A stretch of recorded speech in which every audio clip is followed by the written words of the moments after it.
when it's just you, well, times can be tough. When there's no one there to catch.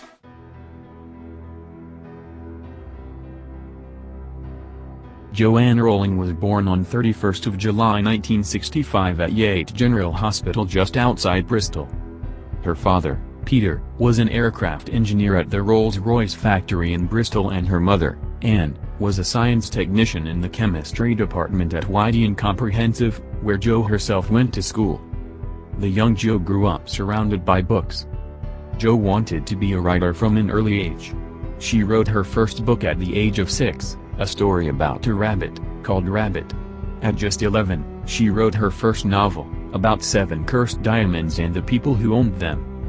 Jo left home at 18 for Exeter University, where she read so widely outside her French and classics syllabus that she clocked up a fine of £50 for overdue books at the university library. After her degree, she moved to London and worked in a series of jobs, including one as a researcher at Amnesty International. Creating her book series wasn't as easy as scribbling down notes on a few dinner napkins. It wasn't a 1, 2 or even 3-step process. It would take years of perseverance to become the success she is today. Soon after conceiving the idea for Harry Potter, Rowling began writing, but was immediately pulled away from her work by the devastating death of her mother. Rowling ceased working on the book and sank into a deep, grieving depression, getting little to nothing accomplished in that time. In the hopes of digging herself out of grievance, she took a job teaching English in Portugal for a year. Her goal in venturing abroad was to get away from her troubles and, more importantly, use her time off to continue working on her book. She set the goal of having the first Harry Potter book done by the time she returned from Portugal. Things did not go as planned. Not only did she fail to make progress on her first book, but after falling in, and then out of, love, she ended up with a failed marriage and a baby daughter she now had to raise alone. She came back to nothing.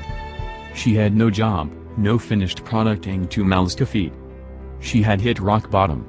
As she struggled with depression, raising a child on her own and living off meager unemployment benefits, she resumed work on her book in cafes while her daughter was asleep.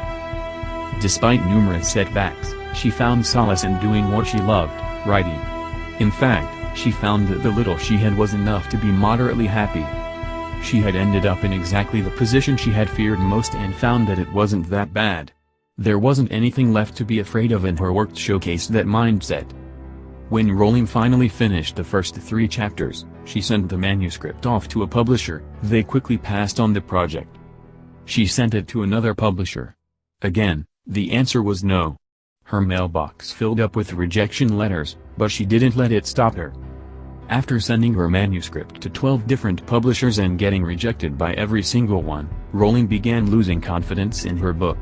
Finally, the editor at Bloomsbury Publishing Company sat down to read the manuscript. And so did the editor's 8-year-old daughter. The little girl loved the opening chapters, and begged to read the whole thing. This made the publisher agree to publish Rowling's novel. But Rowling was left with a warning, that she should get a day job, because she wouldn't make any money writing children's books. Once Harry Potter and the Sorcerer's Stone was published, though, she proved everyone wrong. JK Rowling went from being a jobless single mother living off unemployment benefits to one of the best-selling authors of all time. That practice, along with strengthening herself against rejection, was what made her work unforgettable. She was the first female to become a billionaire author. Not that many authors make it that far in the first place.